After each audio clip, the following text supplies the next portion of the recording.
दोस्तों, बायोलॉजी कक्षा 11 का एमपी बोर्ड का पेपर ला टेस्ट है। ठीक है, तो आइए चलते हैं क्वेश्चनों को देखते हैं कौन कौन से क्वेश्चन आने वाले हैं। ठीक है, ये आपके लिए ऑब्जेक्टिव है। ठीक है, तो ऑब्जेक्टिव का आप देख सकते हैं।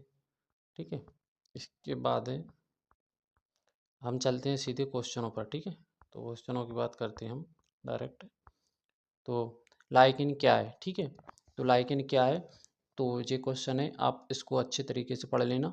इसके बाद द्विनिर्देशन से आप क्या समझते हैं, इसको भी अच्छे से पढ़ना। ठीक है, इसके बाद उस क्रम को परिभाषित कीजिए। ठीक है, प्रश्न क्रमांक है 7, जिसे हम कहते पुष्प क्रम को परिभाषित कीजिए। ठीक है, अगला है अथवा में जाइलम एवं फ्लोएम का एक एक कार्य लिखना है आपको। ठीक है, जाइलम क्या करती है और फ्लोएम क्या करती है, उनके एक एक कार्य आपको लिखनी है। ठीक है, इसके बाद है जड़ों के दो कार्य।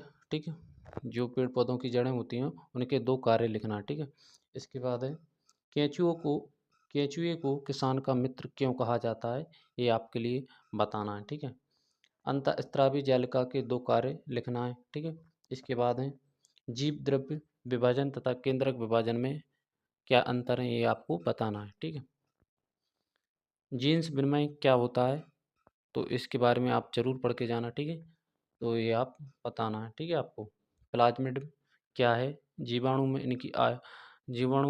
इनकी क्या भूमिका होती है, ये आपको बताना है। ठीक है, इसके बाद है ऑक्सिन हार्मोन के 3 काम लिखना है। ऑक्सिन हार्मोन होते हैं, ठीक है, पौधों में उनके क्या क्या काम होते हैं उनको आपको एक्सप्लेन करना है। ठीक है, इसके बाद प्रकाश संश्लेषण को परिभाषित कीजिए एवं समीकरण भी लिखना है। ठीक है, समीकरण आपको लिखना है। ठीक है, पीयूष ग्रंथि को मास्टर ग्रंथि क्यों कहा जाता है, ठीक है, ये आपके लिए बताना है। पीयूष ग्रंथि को मास्टर ग्रंथि क्यों कहा जाता है, ठीक है, तो ये आपको बताना है। ठीक है, सलाइका कोशिका और शंकु कोशिका में किस प्रकार भिन्न है।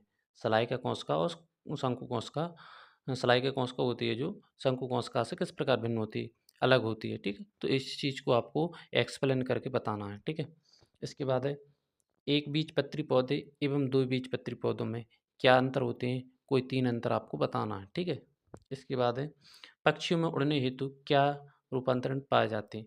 ठीक है, पक्षियों में जो होते हैं तो उड़ने के लिए क्या पाए जाते हैं। ठीक है, तो उन चीज़ों के लिए आपको बताना है रूपांतरण के रूप में क्या पाए जाते हैं। ठीक है, एक सरल पत्ती का स्वच्छ नामांकित चित्र बनाना है। ठीक है, एक पत्ती का होता है, पत्ती का नामांकित चित्र बनाना है, पौधों की जो पत्ती होती हैं उनका स्वच्छ नामांकित चित्र बनाना है। ठीक है, तो अस्थि एवं उपास्थि में अंतर लिखना है, कोई 3 अंतर आपको याद हो तो अच्छे तरीके से जो आपको याद हो वो अंतर आपको कोई 3 अंतर लिखना है। ठीक है, इसके बाद है प्रश्न क्रमांक 15, तो गुणसूत्र को चित्र सहित समझाइए। गुणसूत्र होते हैं, उन्हें चित्र के द्वारा हमें एक्सप्लेन करना, समझाना है। ठीक है, तो वो आप कर सकते हैं।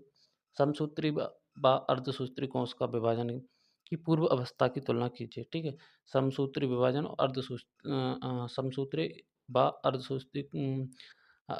अर्धसूत्री कोश का विभाजन की पूर्व अवस्था की तुलना करना है हमें, तो कर सकते हैं। ठीक है, इसके बाद है क्वेश्चन बसंतीकरण क्या है, इसका महत्व लिखना। ठीक है, तो बसंतीकरण आपने पढ़ा होगा तो आप इसे अच्छी तरीके से एक्सप्लेन कर सकते हैं। ठीक है, प्रकाश संश्लेषण की क्रिया को प्रभावित करने वाले कोई 3 कारक लिखना है। ठीक है, तो आप अच्छे तरीके से लिख सकते हैं।